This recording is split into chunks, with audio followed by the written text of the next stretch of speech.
아멘. 오늘 우리가 읽은 이 말씀은 여호수아서의 새로운 장을 저와 여러분에게 보여주고 있습니다.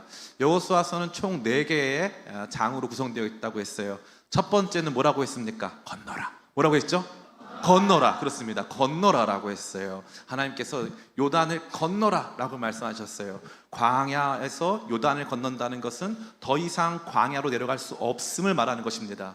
이제 우리의 믿음은 뒤로 물러가 침륜에 빠질 수가 없다. 예수 그리스도 안에서 그분의 영단번의 제사 가운데 우리는 구속함을 받고 하나님의 영원한 자녀가 되었다라고 하는 위대한 선언이 이루어지는 것입니다. 따라해 볼까요? 내가 아무리 나빠져도 하나님의 사랑에서부터 끊어지지 않는다. 이게 영원한 주님의 언약의 약속인 줄 믿습니다. 그래서 우리는 그렇게 요단강을 건너라 라고 하는 그러한 명령 가운데 살고 있는 것입니다. 두 번째는 뭐라고 했습니까? 취하라. 뭐라고 그랬죠? 취하라. 예, 역시 여러분 대단합니다. 기억력이 엄청나요. 취하라. 두 번째는 취하라. 술 취하라는 뜻이 아니죠. 취하라는 것은 이제 그 땅으로 들어가서 그 땅을 점령해라 라고 말씀하시는 것입니다. 이제 그 땅에서 전쟁하면서 하나님의 나라가 그 땅 가운데 도래하였고 그 땅에 하나님의 주권이 선포되고 하나님께서 그 땅의 왕으로 다스리시고 통치하실 것을 그 땅에 구현하라 라고 말씀하신다는 사실이죠. 이제 하나님께서 그 땅을 완전히 지배하실 것을 말하는 것입니다. 이와 같은 취하라의 과정에서 이스라엘과 그 땅의 족속들 간의 전면적인 전투는 몇 번 있었다고 했습니까? 그렇죠. 4번 있었습니다. 우리는 일반적으로 생각했을 때 이스라엘 백성들이 다 같이 모여서 여러 차례의 전투를 했다고 듣고 있지만 그렇지 않습니다. 딱 4번의 전투가 가장 중요한 핵심적인 총력전이라고 할 수 있습니다. 이 총력전이 마무리된 이후에 그 다음에 전투의 국면은 국지전으로 전환돼서 각자 족속대로 지파대로 자기에게 부여된 기업의 땅을 차지하는 그러한 전투가 남아있는 것이죠. 오늘은 그러한 내용, 두 번째 내용까지 끝났고 이제 세 번째 내용으로 저와 여러분이 들어가게 됩니다. 그것은 무엇이냐면 따라해볼까요? 나누라. 예, 나누라. 이제부터는 이 전투의 국면, 이 전쟁의 국면이 완전히 새로워졌습니다. 결정적인 승리가 이루어졌고요. 이제 완전히 그 땅을 정복하고 차지할 일이 우리 눈앞에 남겨져 있는 것입니다. 이미 이루어진 결정적인 승리와 앞으로 도래하게 될 완전한 철저한 승리 사이에 지금 오늘 이 이야기가 존재한다는 사실을 알 필요가 있다라는 사실이죠. 이게 너무나도 중요한 것입니다. 그래서 오늘 이 말씀 가운데 나누라. 이제부터 너의 삶에서 너에게 주신 그 지역을 향해 나아가서 그곳을 탈취하고 그것을 들어가서 점령해라 라고 주께서 말씀하신다는 것이죠.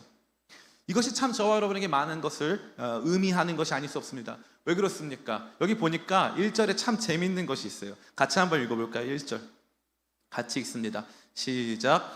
여호수아가 나이가 많아 늙음에 여호와께서 그에게 이르시되 너는 나이가 많아 늙었고 얻을 땅이 매우 많이 남아있도다. 결정적인 승리가 이루어졌는데 아직도 얻어야 할 땅이 많다는 거예요? 적다는 거예요? 많다라는 것입니다. 많다라는 거예요. 1998년에 개봉한 라이언 일병 구하기라고 하는 영화가 있습니다. 이 라이언 일병 구하기의 처음 도입부 15분 동안의 노르망디 상륙작전 씬은 영화 역사상 가장 엄청난 고증과 많은 것들을 투여해서 만들어낸 그 역작이라고 할 수 있습니다. 그 노르망디 상륙작전을 통해서 연합군은 이 나치의 기세를 꺾고 결정적인 승리를 해서 그 다음부터는 이 나치가 지배한 점령 지역들을 탈취하는 방식으로 이 다음부터는 그 땅을 완전히 수복하는 방식으로 전투가 이루어집니다. 그와 같이 이 이스라엘 백성들이 가나안 족속들과 치룬 4번의 전투를 통해서 이 땅의 근본적인 기득권은 이스라엘 백성들이 넘어왔고 이제 하나님께서 각자에게 맡겨주실 땅이 있다는 거예요. 여기까지는 오케이. 그럼 뭐가 문제냐? 각자에게 맡겨진 땅이 많다는 거예요? 적다는 거예요? 많다는 거예요. 이 말은 뭔 줄 아세요? 해야 할 일이 많다라는 거예요. 많이 남았다. 결정적으로는 이미 승리가 결정됐다.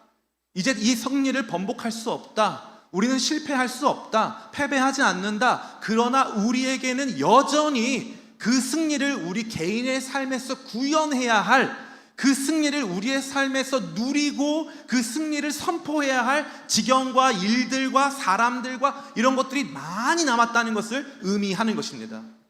이미 이겼지만 끝나지 않았다 이것이죠. 따라해 볼까요? 내 인생에 은퇴는 없다. 우리 그리스도인들의 삶에서 은퇴는 없습니다. 죽어야 끝나요. 은퇴는 없습니다. 은퇴가 영어로 뭡니까? 우리 대환이 영어 잘하잖아요. 기타도 잘 치고 영어도 잘하고 사랑꾼. 네. 은퇴가 영어로 뭐예요? 그렇죠. 리타이어먼트, 그죠? 리타이어먼트는 뭡니까? 타이어를 다시 리타이어, 다시 갈아 끼고 달리는 것입니다. 은퇴는 없어요. 은퇴는 없어요. 성경에 어디 은퇴가 있습니까? 은퇴 없습니다. 우리 가운데는 아직 많이 남아 있습니다. 목사님 저 다 됐습니다. 다 한 것 같습니다. 결정적인 승리를 이루었습니다. 그렇지 않아요. 그리스도인의 삶은요, 죽는 그 순간까지, 하나님 나라 가는 그날까지 내게 주신 그 사명을 향해 나아가는 것입니다. 완수 여부는 중요하지 않습니다. 완수를 했는지 안 했는지는 내가 결정하는 게 아니에요. 완수 여부가 중요한 것이 아니라 결정적인 승리는 이루어졌지만 너의 삶에 이제부터 너가 싸워야 할 너의 전투가 남아있다라고 주님께서 말씀하시는 거죠. 따라해볼까요? 나의 전투가 남아있습니다. 평생을 감당하고 싸워가야 할 나에게 맡겨주신 땅, 내가 점령해야 할 그곳이 존재한다라는 사실입니다. 이제 여호수아서의 국면은 달라졌습니다. 이스라엘 백성이라고 하는 어마어마한 대군대가 그 땅을 점령하고 있었던, 그 땅을 다스리고 있었던 그 많은 사람들을 물리치는 그 근본적인 전면전은 이미 끝났습니다. 이제 각자가 자기에게 맡겨진 그 땅을 향해서 나아가야 한다는 사실입니다. 그것이 매우 많이 남아 있습니다.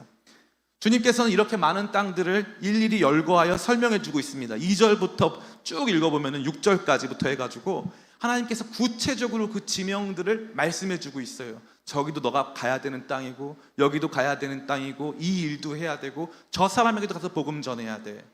이게 내가 할 일이야 라고 주님께서 이스라엘 백성들을 향해서 이제 이미 이긴 승리에 안주하지 말 것을, 이미 이겼다고 해서 다 끝났다고 생각하지 말 것을, 우리는 여전히 과정의 존재이고 여전히 이 싸움을 죽는 그 순간까지 싸워야 한다는 사실을 각성시켜주고 있는 것입니다. 잘 들어라, 많이 남았다 이것이죠. 사랑하는 청년 성도 여러분, 여러분은 어떤 삶을 꿈꾸십니까? 어느 정도 시점에 삶의 안정을 누리고 그 안정 가운데서 내 취미생활, 내 취향을 극대화하고 이 노후에는 좀 더 안정적이고 목가적인 삶을 살겠다라고 생각하는 사람들이 아주 많아요. 그건 좋은 삶입니다. 그러나 그것은 위대한 삶은 아닙니다. 하나님은 우리 모든 성도들을 위대한 삶으로 부르셨습니다. 그럼 위대한 삶이란 건 무엇입니까? 사람들에게 인정받고 박수받는 삶일까요? 아니에요. 위대한 삶은 끝까지 나에게 맡겨진 삶을 살아내는 것입니다. 살아내는 것이에요. 가끔 이제 다음 주에 수능을 볼 텐데 수능 보다 보면은 수능 최고령 응시자들이 등장할 때가 있습니다. 최고령 응시자 중에 몇 살까지 있는 줄 아세요? 83세까지 있어요. 83세. 그럼 그분이 대학 가서 뭐 하려고요? 대학 가지 않아도 그분은 이미 충분히 모든 것을 이뤘습니다. 왜 대학 가려고 하죠? 아니요, 그분은 아직 끝나지 않았거든요. 여러분에게 선포하셔야 돼요. 나 끝났나? 저는 너무 안타깝게 생각하는 게 지금 20대, 30대가요 스스로의 삶을 이미 규정했어요. 나는 중소기업 다니니까 내 인생은 끝났다. 나는 모쏠이니까 내 인생 끝났다. 따라해볼까요? 모쏠도 아직 남았다. 아직 남았어요. 아직 점령할 형제 자매들이 남았습니다. 네, 아직 남았어요. 아직 모기가 좀 괴롭히고 있는데 설교 빨리 끝내라고 모기가 괴롭히고 있는데요. 아직 남았습니다. 아직 여러분의 삶의 시간이 남아 있습니다. 하나님께서 왜 여러분에게 생명 주셨습니까? 생명 주심은 사명 주심입니다. 그렇기 때문에 아직 남아있는 거예요. 청년 여러분, 여러분들 절대 실망하지 마세요. 이제 가면 갈수록 이 세상은요, 여러분이 알고 있던 메커니즘과는 전혀 다른 기회들과 전혀 다른 국면들이 시작됩니다. 이 땅에 살아서 최선을 다하는 사람에게는 반드시 기회가 오고 그 모든 것들이 합력하여 선을 이루는 줄을 믿습니다. 여호수아서에서 중요한 전투 다 끝났지만 이제 시작입니다. 따라해볼까요? 나는 이제 시작입니다. 나는 이제 시작입니다.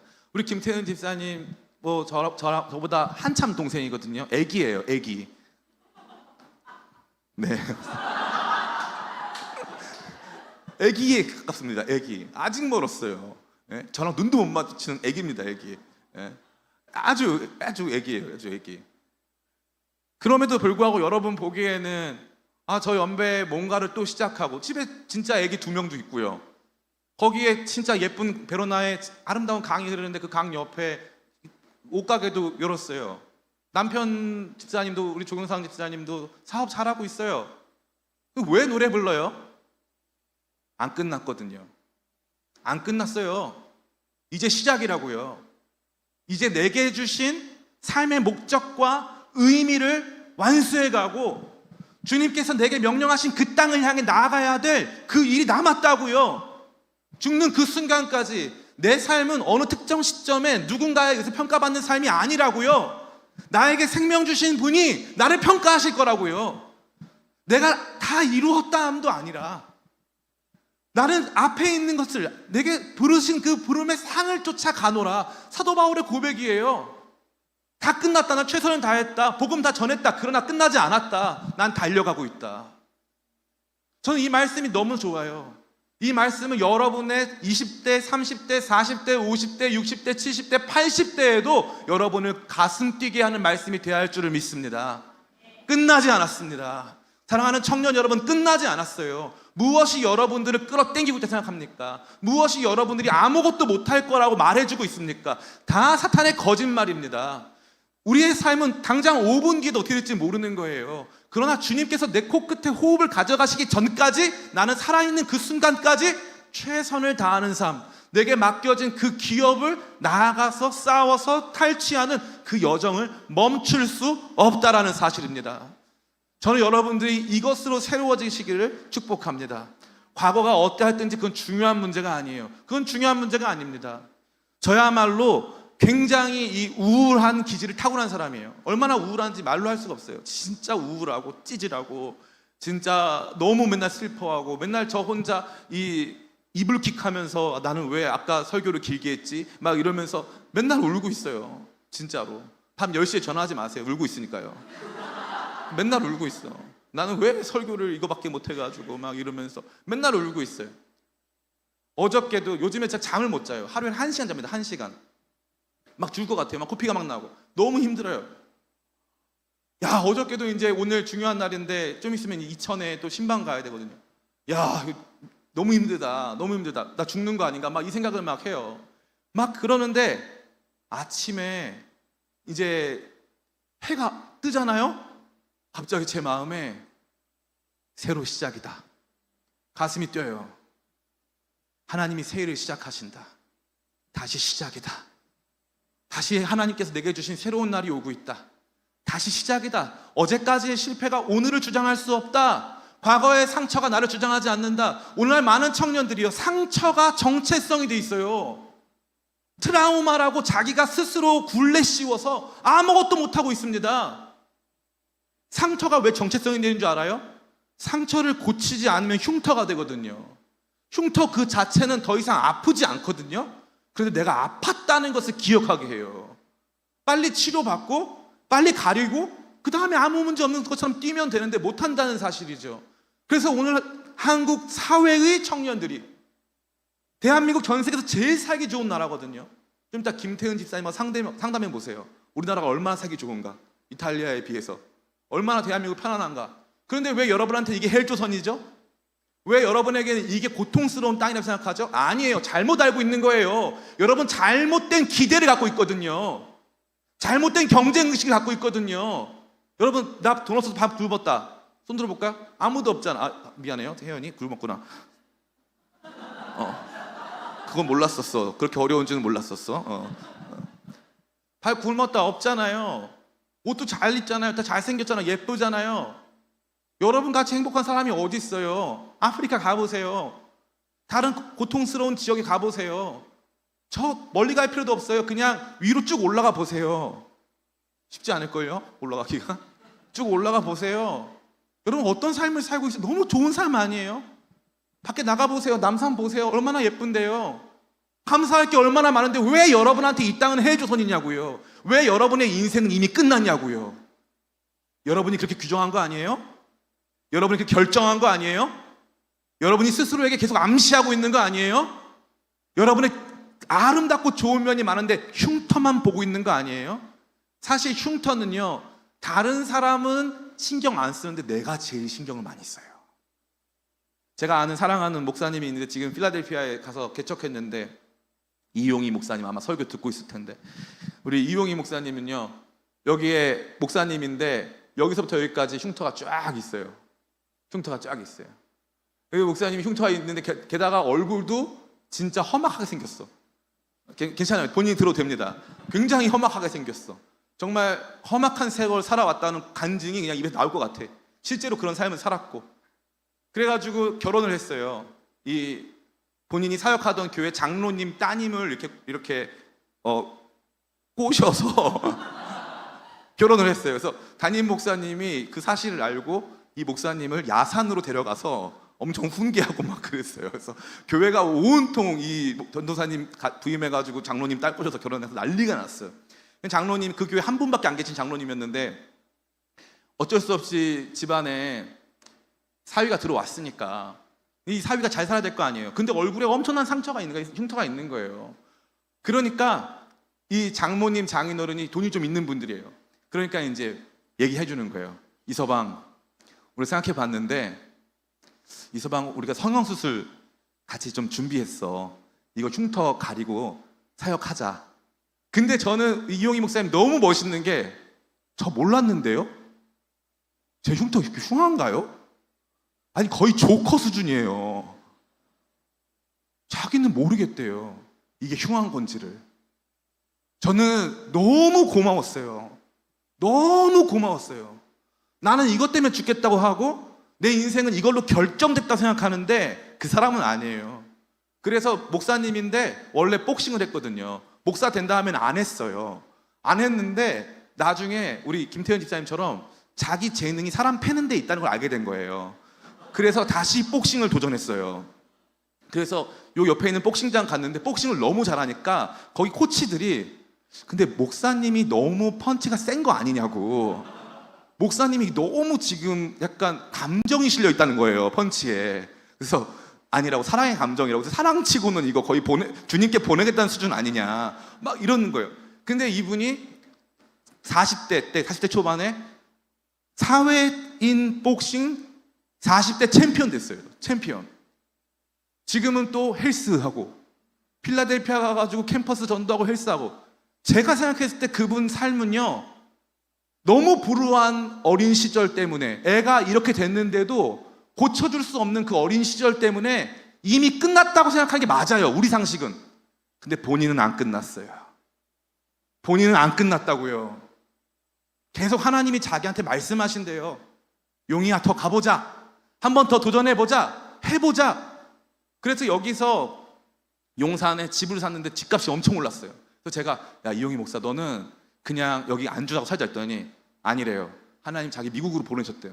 그래서 여기 용산에 있는 집을 팔았어요. 아직 충분히 고점이 아닐 때 팔았어요. 팔고 미국으로 갔어요. 가서 밑바닥부터 다시 시작하고 있어요, 지금. 필라델피아. 제가 전화하면은, 형님 한번 오세요. 여기서 하나님 역사하십니다. 막 이래요. 전 너무 부끄러워요. 너무 부끄러워요. 나는 매번 내가 끝났다고 생각하는데, 매일 밤마다 내가 실수한 그 실수 앞에서 너는 끝났어라고 스스로 정죄하는데, 이 말씀은 아니에요. 여호수아, 너 나이 많고 늙었어. 너 나이 많고 늙었어. 그런데 땅은 많이 남았어. 아직 끝나지 않았어. 여호수아, 네가 이제 여기에 있는 이스라엘 백성들로 하여금 각자의 땅을 지정하고 그들로 나아가서 싸우게 해야 돼. 이제 남았어. 이제 해야 돼. 할 일 남았어. 안 끝났어. 말씀하시는 거예요. 이제부터 이 게임은 전 이스라엘과 가나안 족속이라고 하는 거국적 전쟁이 아니에요. 이제부터 각 사람이 내가 얻어야 할 나의 기업, 내가 영원히 살아야 할 내 삶의 자리, 내 삶의 목적을 이루기 위한 철저히 개인적이고 최선을 다한 자기 목적의 실현을 위한 위대한 전투가 남은 줄을 믿습니다. 여러분에게 도전하면 이 말씀 맞춰요. 사랑하는 청년 성도 여러분, 직장에서 잘릴 수도 있어요. 여러분 이직할 수도 있습니다. 건강에 문제가 생길 수 있고요. 여러 가지 상황에서 여러분들 더 이상 회복 불가능한 것 같은 삶의 어려운 정황을 만날 수 있습니다. 그러나 이 말씀을 기억하시길 바랍니다. 위대한 승리가 이미 우리 가운데 지어졌고 우리 각자의 전투는 끝나지 않았습니다. 죽는 그 순간까지 주께서 내게 말씀하신 그 땅을 향하여서 함께 믿음으로 전진하며 주님께서 싸우라고 하신 그 싸움을 끝까지 싸움으로 말미암아 주님 앞에 영광의 면류관 올려드리는 그날까지 최선 다하는 우리 사랑하는 모든 청년들 다 되시기를 예수님의 이름으로 축원합니다. 우리 같이